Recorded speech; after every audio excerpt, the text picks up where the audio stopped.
Bezrat Hashem, on va continuer donc sur la Haggadah. Bien sûr, passage par passage, il faudrait peut-être plusieurs heures de cours et ça serait difficile, surtout que ça rapproche. Mais on va prendre des points importants de la Haggadah. Le point important, le prochain, c'est celui qui va parler des 4 formes d'enfants. Et combien de Haggadot dessinés on fait des dessins qui sont de la moquerie parce qu'ils n'ont rien compris à ces 4 personnages dont on va parler.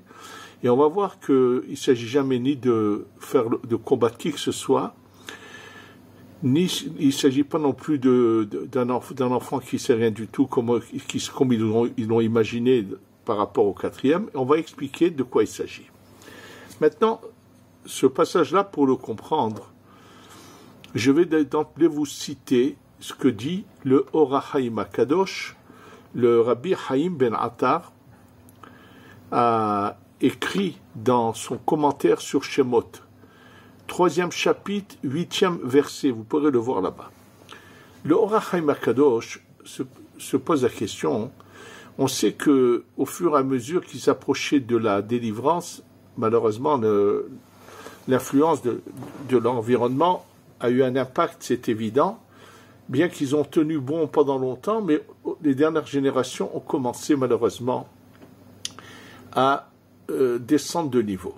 D'ailleurs, comme j'ai déjà eu l'occasion de vous le dire au nom du Midrash, tous ceux qui n'avaient plus envie de sortir, puisque pendant 1 an, les plaies, selon une des opinions, en tous les cas, ont duré 1 an, pendant cette année-là, où ils n'étaient plus assujettis, asservis, ils ne devaient plus faire des travaux durs, ils ont commencé à avoir une vie un peu normale. Il y en a plein qui se sont fait amis avec des Égyptiens et qui trouvaient que c'est très, très bien de rester ici, de devenir des Égyptiens. Malheureusement, c'est tous ceux qui sont morts pendant la plaie des ténèbres. Oui, tous ceux qui s'étaient complètement assimilés à l'Égypte.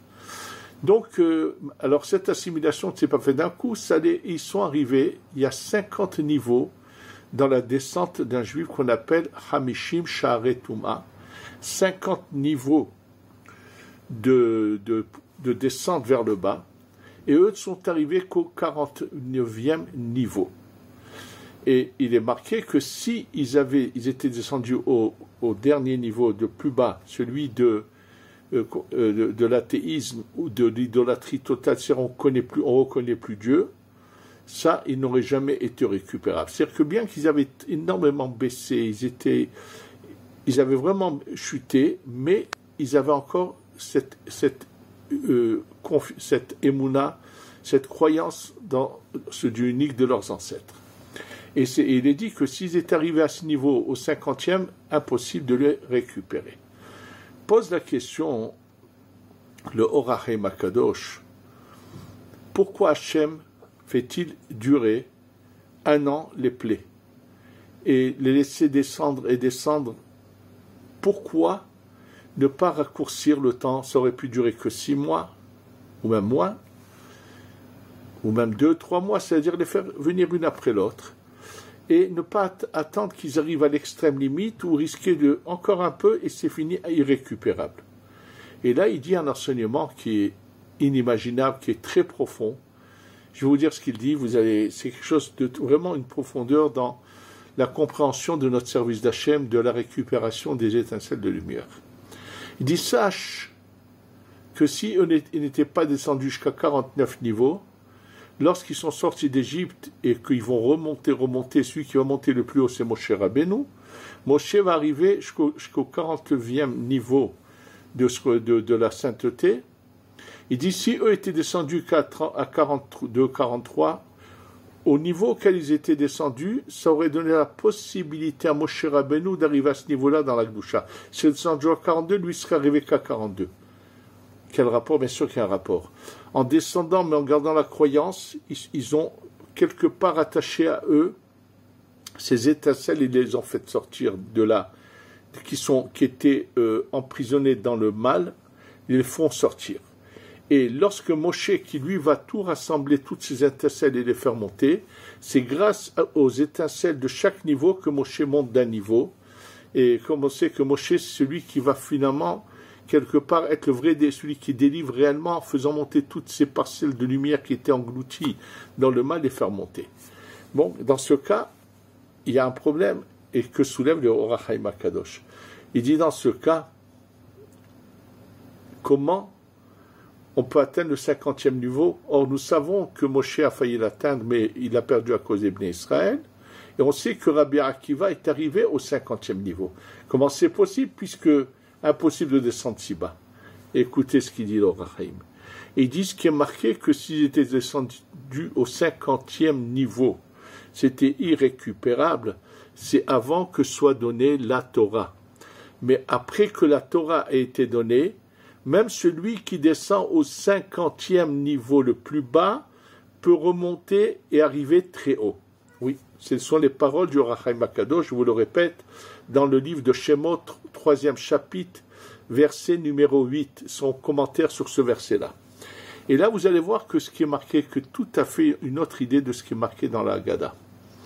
En fait, la Haggadah, on nous a pour principe dans la Torah, c'est de transmettre la naissance du peuple d'Israël aux prochaines générations. C'est un enseignement comment nous devons éduquer toutes les formes d'enfants qu'il y aura dans le peuple d'Israël et comment faire que tout le monde soit sauvé et tout le monde peut être récupéré. Comment commence ce texte qui va parler des 4 enfants? Il commence en disant Baruch Hamakom, Baruch, béni Dieu, béni soit-il, mais le mot, comment c'est marqué? Baruch Hamakom, le lieu. Mais on parle de Dieu, oui. Alors Dieu s'appelle Makom pour plusieurs raisons. C'est parce que d'abord il est partout.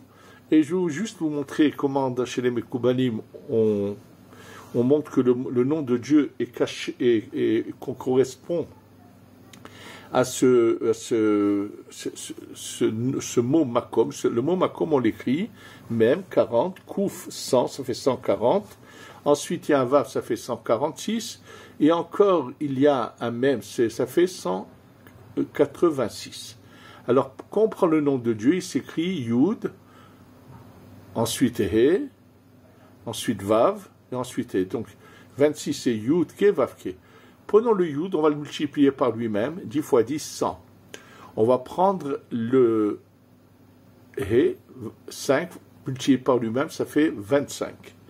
Le Vav, 6 multiplié par lui-même, ça fait 36. Et le dernier multiplié par lui-même, ça fait 25. On arrive à la même valeur numérique que le mot Makom. C'est-à-dire que le nom de Dieu est caché dans ce mot-là. Mais pourquoi on avait besoin, à cet endroit de la Haggadah précisément,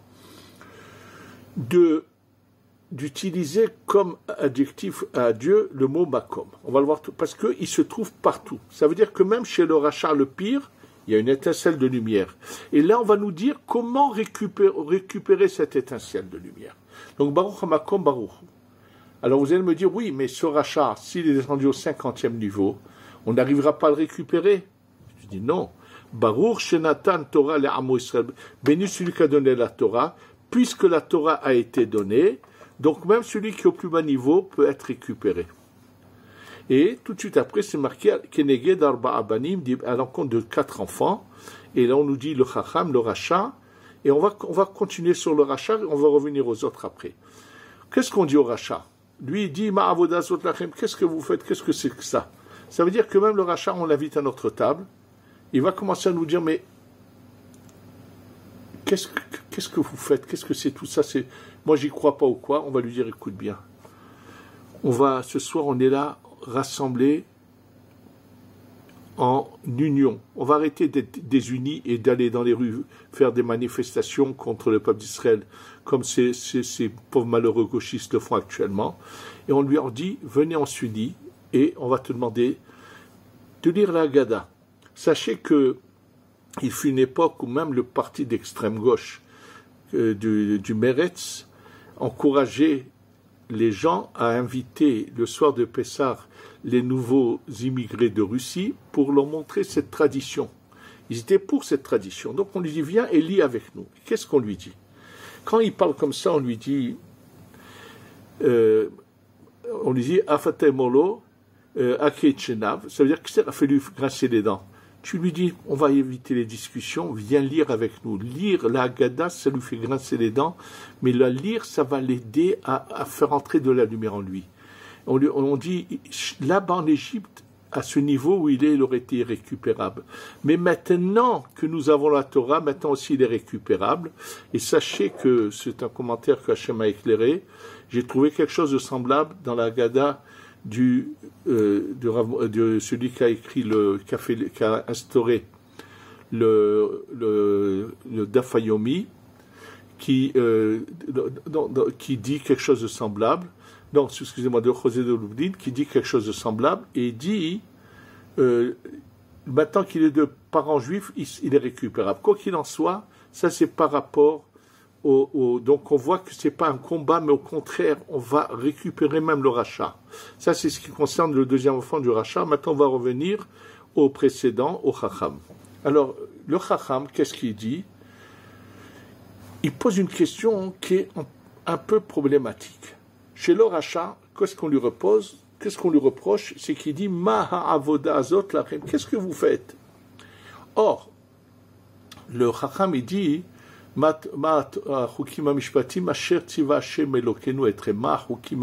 quelles sont ces lois de la Torah que Dieu nous a ordonnées? Et il dit etrem à vous. Mais on reproche au rachat d'avoir utilisé le terme lachem à vous. Et là, il dit un mot semblable, etrem. Pourquoi le Chacham ne s'inclut pas à l'intérieur? Et puis, la réponse, apparemment, n'a aucun sens. Afata et Molo, Kilchota Pessah, on lui dit, réponds-lui en lui disant, avec les lois de Pessah, qu'à la fin, après avoir consommé de la ficomane, on ne doit plus rien goûter. Vous savez qu'à la fin du Seder, quand vous avez fini le Seder, le Birkat Amazon, jusqu'à demain matin, vous ne consommez rien du tout. Oui, absolument. On ne doit pas manger. Et au temps du temple, lorsqu'il y avait l'agneau pascal, une fois qu'on avait mangé l'agneau pascal, c'est fini, on ne mangeait rien jusqu'au lendemain. Et là, il y a une question à se poser. Quand je fais une mitzvah, j'ai fini, je l'ai accompli, ben c'est fini. J'ai mangé le kazaït, cette quantité de viande d'agneau pascal, ou aujourd'hui la ficomane qui le rappelle. J'ai accompli ma mitzvah. Quel est le problème? Ce qui se passe après? C'est pas la viande et le lait qu'on doit séparer. Pourquoi ne faut-il rien manger après? Écoutez bien. La Torah, quand elle a enseigné cela, le peuple d'Israël, c'est sa naissance, comme je vous l'ai déjà dit dans le cours précédent, que le soir de Pessah, c'est une naissance. Et là, on va donner une éducation, on va nous dire comment Hachem veut qu'on accomplisse les mitzvot. Sachez une chose, que lorsque les gens accomplissent une mitzvah, est-ce qu'ils la font avec goût et amour, ou ils la font pour s'en acquitter? Et là, sachez une chose, il y en a, ils ne peuvent pas supporter la matzah, ils la mangent à contre-cœur et ils attendent impatiemment que sorte Pessah pour de nouveau manger ce qu'ils ont envie de manger. Sachez que ça, c'est pas du tout ce que Dieu attend de nous. Dieu ne veut pas des gens pareils. Non, pas du tout. Il ne veut pas d'une application de la Torah de cette manière-là.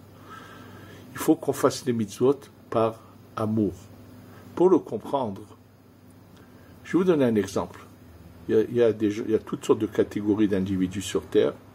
Il y en a qui sont capables d'aller s'acheter des chocolats des prix fous, qui ont un goût particulier. Alors je prends l'exemple de ce monsieur qui est un fou de certains chocolats. Il est en train de déguster un chocolat, et puis je lui présente une assiette avec un bon steak. Il me dira non merci, pas maintenant. Pourquoi? Il est en train de se régaler de ce goût de chocolat qu'il aime tellement. Il ne veut pas perdre ce goût qu'il a dans la bouche. Les mitzvot, on doit les faire avec goût et désir. On doit attendre impatiemment de faire cette mitzvah de la matzah. Et je vais vous donner un exemple là-dessus de ce qui s'est passé en France il y a pas mal d'années, à l'époque d'un grand tzaddik, il était le Rav Bamberger qui était à Metz. Rav Bamberger de Metz, Zechron tzaddik l'Oracha, à une histoire qui l'a énormément touché et attristé. Ça s'est passé, donc je ne sais pas combien d'années. Ces pauvres malheureux qui ne peuvent pas se passer de pizza pendant 8 jours en France ou 7 jours en Israël, ont décidé de trouver des moyens de faire de la pizza kasher les Pessah avec la farine de matzah et ça, ils vont faire toutes sortes de mélanges et mettre du fromage pour avoir une pizza à Pessah. Alors ils sont allés bien sûr chez un fabricant de pizza qui n'est pas juif et ils lui ont demandé si on pouvait cachériser ces ustensiles, emmener certains autres ustensiles, quoi faire ce qu'il fallait pour faire ces fameuses pizzas kasher les Pessah. Et donc, ils ont fait de la pizza kasher. C'est sûr que ça n'imite pas la vraie pizza, ça a un autre goût, mais ça ressemble. Et voilà qu'une année, quand il a fait ça, quelqu'un, en mangeant de la pizza kasher les Pessah, s'est rendu compte qu'elle avait le vrai goût de pizza et pas du tout. Il a dit, c'est pas de la fausse pizza, ça. Elle ressemble pas à celle de kasher les Pessah. Il est allé voir le Rav, il lui a dit, votre Rav, c'est pas possible, ça c'est de la vraie pizza, Hametz. Le Rav a commencé à s'intéresser, combien de pizzas ont été fabriquées, combien ont été vendues. Et là, on découvre qu'ont été vendues plus de pizzas kasher les Pessah que ce qui avait été fabriqué. Et on se rend compte que le surveillant de la cacheroute avait oublié un paquet d'étiquettes chez le fabricant. Dans le fabricant, quand il avait vendu toute sa quantité de ces fameuses pizzas kasher les Pessah, un non-juif bien sûr, il a décidé de continuer à gagner de l'argent. Il a fabriqué sa pizza lui, il a collé des étiquettes, et malheureusement, des quantités de gens ont mangé du Hametz à Pessah. Je sais que ça a beaucoup attristé le Rav, Zichrono Livracha. Mais pourquoi vous pensez que Dieu a fait cela? Il y a eu les mêmes histoires avec les crevettes kasher, où on a servi des vraies crevettes aux gens, et ils ne se sont pas rendus compte, il y en a qui se sont rendus compte. On n'a pas assez de poissons kasher. Qu'est-ce qu'on a besoin de chercher de midi à 14h avec des crevettes kasher, de la pizza Pessah? C'est pas ça ce que Hachem attend de nous. On doit être content d'accomplir les mitzvot et non pas chercher à jouer. C'est pas ça ce que Hachem attend de nous. Et d'où on l'apprend? Pourquoi dans cette mitzvah du Korban Pessah, de l'agneau pascal, ou à sa place actuellement, l'afikoman, de ne rien manger après? Pour te montrer que Hachem, il veut que tu aimes tellement la mitzvah, tu ne veux pas que le goût de la mitzvah te quitte. Oui. Donc, apprendre, c'est ça, au Chacham, il dit, quand il pose la question, il dit, comment vous avez-vous appliqué les mitzvot pour arriver à ces niveaux-là? C'est comme si on avait devant nous Baba Saleh, Zecher Tzadik Vekadosh Livracha, dont on sait combien il était aimé d'Hachem, que dès qu'il ouvrait la bouche, ses paroles étaient écoutées au ciel. Et si on pourrait lui dire, Rabbi Israël, Ben Isha, Zecher Tzadik Baba Saleh, comment tu as fait les mitzvot pour arriver à ce niveau-là? Et qu'est-ce qu'on aurait comme réponse? Il a fait les mitzvot avec un amour très puissant vis-à-vis d'Hachem. Et sachez que c'est ça ce que le Chacham dit. Comment vous avez appliqué les mitzvot pour arriver à votre niveau? On lui dit, tu sais comment? Apprendre à faire les mitzvot avec goût et désir. Et c'est pour cela que le Ben Ishra écrit dans son livre que lorsqu'on arrange le plateau du Seder, qu'on met les 3 matzot dans le plateau, de les embrasser, Mishum Hibub Mitzvah. Oui. Donc ça, c'est l'enseignement du Chacham. Maintenant, on va passer au 3e enfant qui dit, qu'on appelle tam, le simplet. Mais qu'est-ce que ça veut dire? On va voir que ce n'est pas vraiment d'un simplet, on va voir pourquoi on l'appelle comme ça tam. Et qu'est-ce qu'il dit mazot? Qu'est-ce que c'est? Et on lui dit ki behaoz ekiad, par la force, Hachem nous a fait sortir d'Égypte. Alors de quoi s'agit-il? Il s'agit tout simplement on l'appelle simplet parce qu'il a des questions qui lui viennent uniquement quand il veut se débarrasser de la chose. Alors il a des questions qui lui viennent. À chaque fois qu'il a des questions, c'est une manière quelque part de ne pas se sentir obligé de faire les choses. Donc il a des questions de bêtes. Ici c'est un mot vraiment simplet. Il a des questions bêtes, mais pourquoi? Où c'est que c'est marqué? Pourquoi la Torah? Où c'est que ce genre de personnage ne cherche pas à comprendre. Mais il a son côté, il ne comprend qu'une seule chose.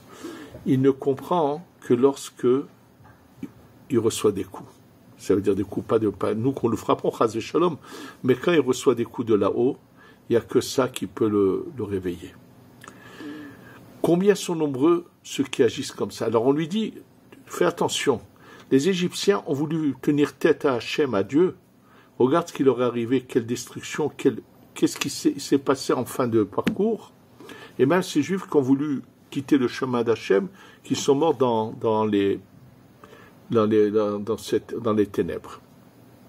Sachez que malheureusement, il y a beaucoup de gens qui savent qu'il faut croire, il faut faire ce que Hachem dit, ils croient, j'en connais même un qui peut mettre cette filine, faire sa prière, son office et tout, mais dans leur vie de mœurs, malheureusement, ils peuvent avoir des unions complètement interdites.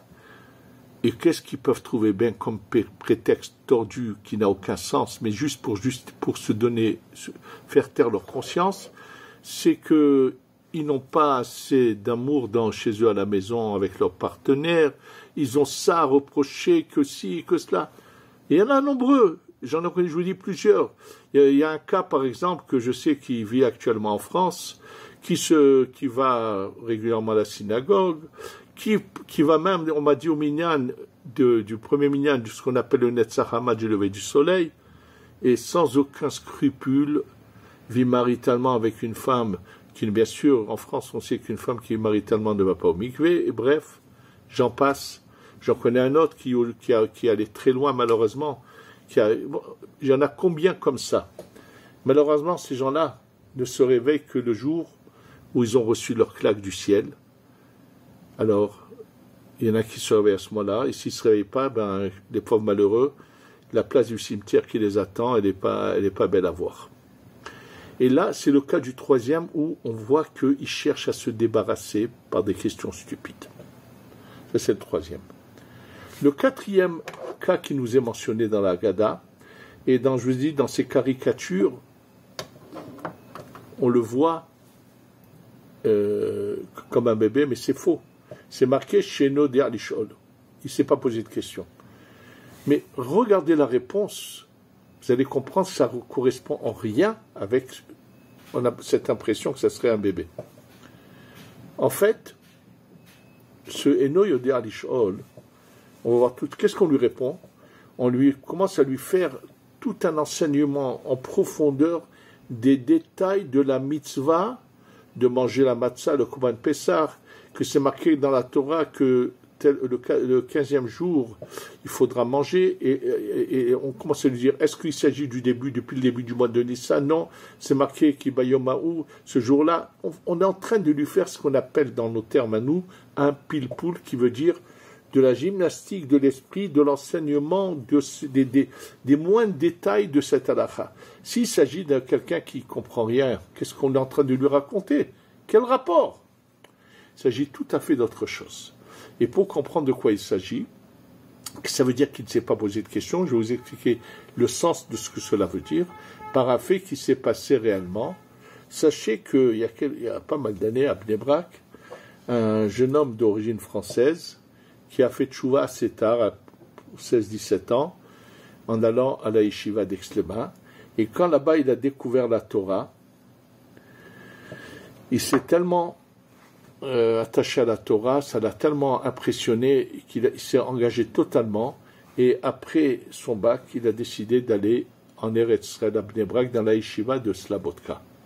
Mais comme il n'avait jamais eu l'habitude dans sa vie de porter ce vêtement qu'on appelle le talit katan, il n'avait jamais porté. Donc il en a entendu parler, il a vu, mais il avait un problème d'aller s'acheter un talit katan et de le mettre. Il ne savait pas pourquoi, mais il avait ce problème. Et un ami à lui l'a emmené chez Rav Chaim Kanievski, Zecher Tzadik et Kadosh Bracha. Il lui a dit, Kvod Harav, comment je fais que le talit katan? Je sais que c'est bien, mais c'est pas une obligation, mais c'est très important. Ça ne me parle pas, j'arrive pas à le mettre. Donc c'est exactement le cas dont je vous parle du quatrième. Et qu'est-ce qu'il lui a répondu, Rav Chaim Kanievski? Tu vas prendre quelqu'un avec qui tu vas étudier, mais en profondeur, toutes les lois qui concernent le talit et le talit katan.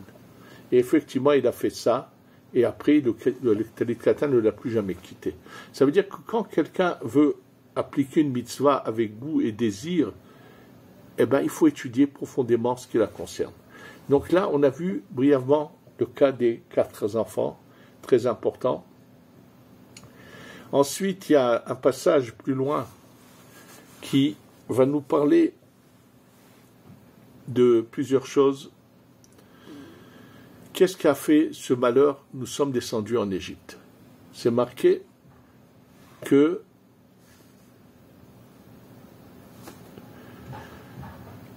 à cause de Lavan, on est descendu en Égypte. C'est marqué, l'histoire commence à être racontée. C'est marqué que Lavan nous a, et c'est marqué Arami Ovedavi va Yered Mitzraïma. L'araméen a perdu mon père et ils sont descendus en Égypte. Alors apparemment, Lavan c'est bien avant. L'histoire de l'Égypte c'est plus tard. Alors, Rashi nous dit, oui, voilà les malheurs qui sont arrivés à Yaakov. D'abord, il a eu l'histoire de Lavan. Et des années plus tard, il a eu l'histoire de la descente en Égypte. Mais, sachez que le Khatam Sofer nous révèle quelque chose d'extraordinaire. Le Khatam Sofer dit, nous savons que tous ces exils ont été malheureusement à la base, leur source vient de la faute de Adam Arishon, qui en fautant Adam Arishon a fait tomber je ne sais pas combien de quantités de parcelles de lumière dans les 70 nations, et que c'est pour ça qu'il fallait aller dans les exils pour rassembler ces parcelles de lumière et les faire revenir ici en Eretz Israël. On ne nous a pas envoyés en exil pour penser que c'est là-bas Eretz Israël, comme c'est le cas de beaucoup de groupuscules aux États-Unis, qui sont en train je viens de voir que récemment, à New York, dans le quartier de Williamsburg, juste à côté, une branche des Satmar avec des Vijnites sont en train de construire des quartiers entiers nouveaux. Ils pensent qu'eux, ils n'y croient pas au Mashiach. Eux, pour eux, il faut continuer la vie. Quand le Mashiach va bientôt venir, je les plains. Malheureusement, ils sont très loin de cette vraie croyance dans la Géoula, parce qu'au lieu d'aller faire ça à côté de Williamsburg, ils seraient venus faire ces quartiers ici et les faire venir ici. C'est un malheur que ces gens qui, avec tout le look religieux, sont loin d'être de vrais croyants. En tous les cas, le Khatam Sofer dit que lorsque Avram est venu, il a commencé à réparer la faute de Adam Arishon. Ensuite, Yitzhak a continué, et lorsque Yaakov a totalement réparé, puisque Yaakov, on voit que tous ses enfants sont cachers, pas comme chez Avram où il y a eu Ishmaël qui n'est pas cacher, qui est Passoul, qui est le mal qui est éjecté, l'islam, pas comme Yitzhak qui a eu malheureusement Esav l'Occident, qui est le mal qui est éjecté. Chez Yaakov, tout est parfait. Alors, il dit, dans ce cas-là, Yaakov a tout réparé. Pourquoi y a-t-il eu cet exil? Il dit malheureusement, l'exil, il a eu lieu, on le sait, c'est parce que lorsque les frères de Yosef ont vendu Yosef, ils ont entaché, abîmé ce qu'avait fait leur père, et ça a provoqué l'exil. Et là, il dit, comment c'est possible que les frères de Yosef ont pu faire une telle erreur? Il nous explique le Khatam Sofer, que étant donné qu'ils ont grandi dans l'entourage de leur grand-père maternel, Lavan, l'influence négative qu'a pu avoir Lavan sur eux a fait que même qu'ils sont des tzadikim, que des années plus tard, ils commettent cette erreur terrible qui va provoquer l'exil d'Égyptiens. Ils disent pour ça que c'est marqué Arami Ovedavi, l'araméen, donc Lavan, a perdu mon père par son influence néfaste sur ses petits-enfants, et la conséquence c'est de Yered Mitzraïma, à cause de ça ils sont descendus en Égypte. Oui. Ça, c'est ce qui concerne ce passage-là. Quand on arrive ensuite au diplé, il faut savoir que c'est pas avec le doigt qu'on jette, mais on doit prendre le verre et verser un peu du verre à chaque fois, en laissant à la fin un peu de ce vin, très important, comme l'écrit le Mishnah Trasidim, que ce qui reste dans ce verre, c'est le verre du père qui prend son verre de vin. Il va ensuite remettre dessus du vin pour le deuxième verre, et qu'il a une sainteté particulière, ce qui est resté dans le verre.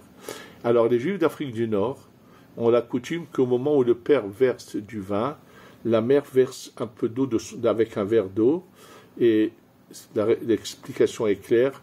nous en vous envoyons le vin, c'est le din, les rigueurs sur nos ennemis.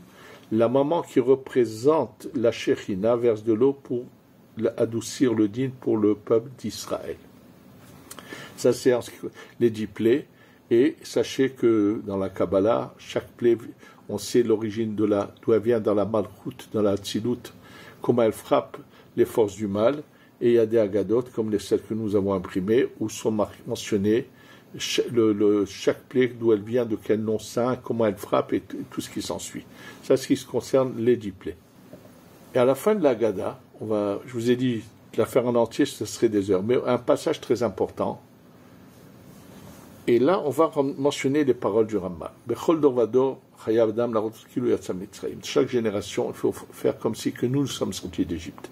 Sachez qu'il faudrait lire les paroles du Rambam là-dessus. Le Rambam, quand il parle dans son écrit sur Pessah, et qu'il parle des obligations que nous avons, on sait que tout le monde sait qu'il y a une mitzvah minatora de manger de la matzah le soir de Pessah, qu'il y a une mitzvah minatora de raconter la sortie d'Égypte. Et bien, selon les paroles du Rambam, il y a une troisième mitzvah minatora. Il le dit. Il dit, sache que tu ne racontes pas la sortie d'Égypte de tes ancêtres, mais tu dois penser que toi, maintenant, il y a un moment, tu étais en Égypte, et que c'est toi qui viens de sortir, qui otanu otsi misham, c'est nous. Et là-dessus, la Torah te demande de penser que c'était toi qui étais en Égypte, tu viens de sortir. Je vous dis, les termes sont beaucoup plus élargis que ceux mentionnés dans la Haggadah. Et là, apparemment, c'est surprenant, on a l'impression, apparemment, qu'on nous demande de faire de la comédie. Imaginez-vous quelqu'un qui vit dans un pavillon, dans une villa je sais pas, avec tout le luxe. Comment peut-on lui dire, tu étais maintenant en Égypte et tu viens de sortir?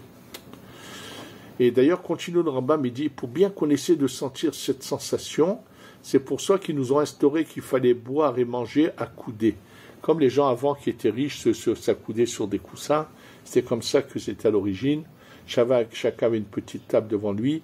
Ce salon arabe qui est connu, où tout autour il y a des grands matelas, c'est comme ça qu'ils s'installaient avant. Ils avaient sur leur gauche des petits coussins, une petite table devant eux, c'est comme ça qu'ils mangeaient dans les anses. Il dit, pour qu'on ait cette sensation, il dit, pourquoi il faut prendre un vin qui soit très agréable? Il dit, celui qui va boire 4 verres de vin qui ne sont pas agréables à boire, il s'acquitte des verres de vin, mais il ne s'acquitte pas de la chéroute, de la délivrance. C'est-à-dire que pour le Rambam, il y a une troisième mitzvah minatora de sentir qu'on est délivré.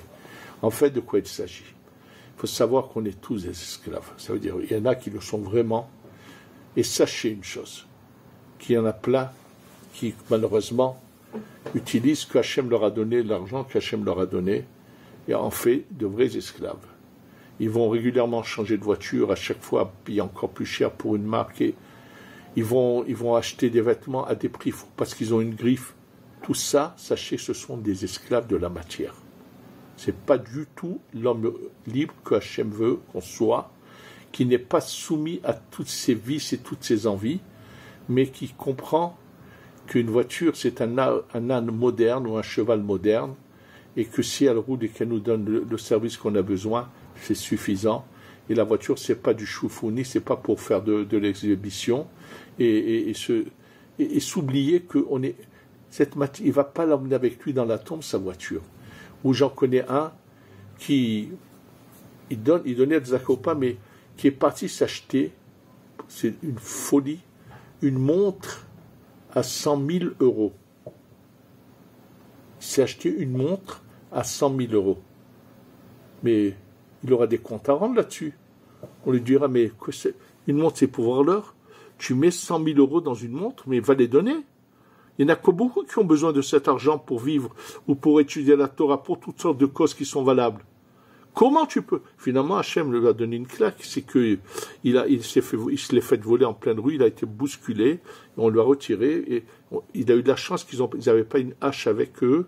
Il y en a qui le font carrément avec un coup d'hache, casser le bras à la personne pour lui voler sa montre. Et ainsi de suite. Tout ça, c'est de l'esclavage. Où ils mettent leur argent dans des folies. Et le pire, je peux vous dire, c'est si j'en connais, qui Baruch Hashem, qui ont Blainara beaucoup, mais quel mal ils ont à les sortir. Quand il s'agit de donner pour les mitzvot, combien il y en a qui sont comme ça? Mais ce sont des vrais esclaves de la matière.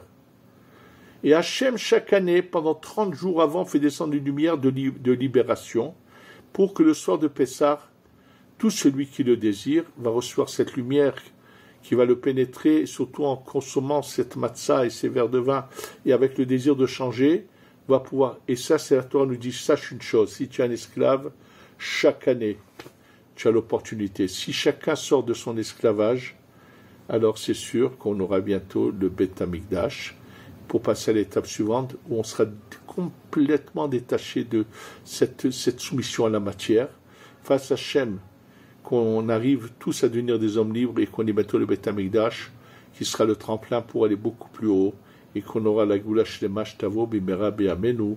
Amen ve Amen.